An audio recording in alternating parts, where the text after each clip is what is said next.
أول ما أعلن الكابتن حسام حسن القائمة المبدئية لكأس العالم أو المعسكر الأخير قبل المونديال، الدنيا قامت ما قعدتش على الاختيارات وإزاي وجا ده إزاي خد مين، كالعادة طبعا كالعادة.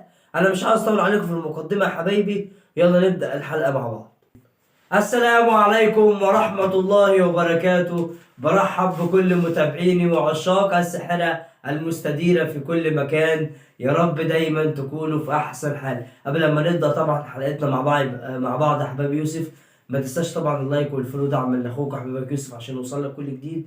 والحلقة دي بقى أنا طبعا عارف إن القايمة بتاعت الكابتن حسام يعني أعلنها بقالها شوية، بقالها فترة يعني من شوية يعني، وما كلمتش فيها في ساعتها. فطبعا احنا عندنا خلاص المباراة كلها يومين، هنلعب قدام روسيا، وان شاء الله عندنا البرازيل يوم 6 في امريكا ان شاء الله، قبل انطلاق كأس العالم او انطلاق المونديال ان شاء الله بإذن الله.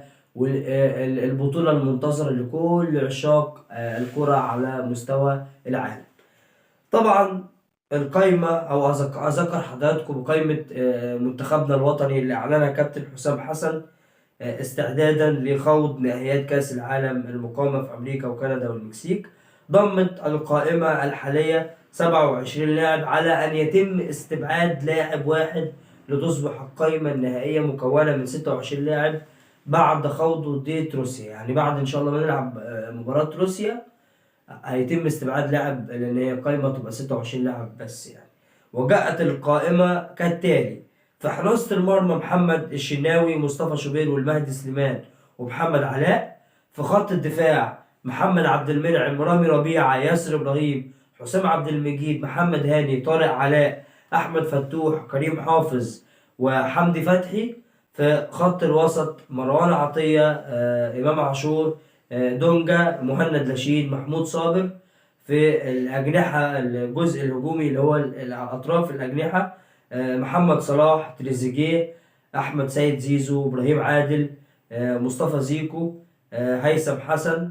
في الهجوم طبعا مرموش وحمزة عبد الكريم، حمزة عبد الكريم لأول مرة في قائمة المنتخب الأول. وطبعا أقطاي عبد الله لاعب إنبي. طبعا لقاءات منتخبنا الوطني ان شاء الله مصر وبلجيكا، اول لقاء لينا ان شاء الله يوم 15 يونيو باذن الله. تاني لقاء يكون يوم 22 يونيو مع نيوزيلندا، وهنختتم لقاءاتنا في دور المجموعات ان شاء الله مع ايران يوم 27 يونيو. طبعا يا جماعه ناس كتيره مستغربه من اختيارات، ازاي كابتن حسام مستبعد مصطفى محمد وضم مش عارف حمزه عبد الكريم ولا اقطاي عبد الله لاعب انبي، ازاي مش عارف استبعد فلان وجاب فلان، ازاي استبعد يا جماعه. مفيش مره ندعم الكابتن حسام.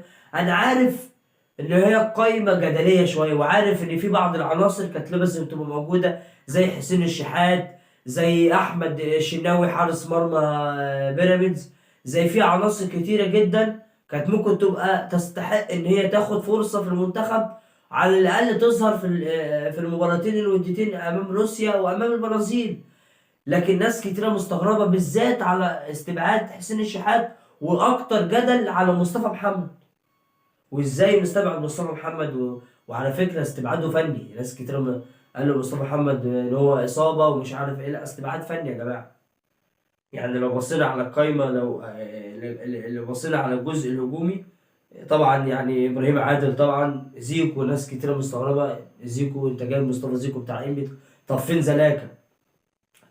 طبعا اسلام عيسى طبعا اللي مستبعده خلاص، الراجل صليبي ربنا يشفيه ويعافيه يا رب، صليبي.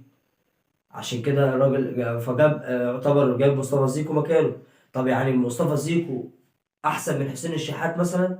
احنا ممكن نتكلم يعني ما ازاي. طب اقطاع عبد الله احسن من مصطفى محمد؟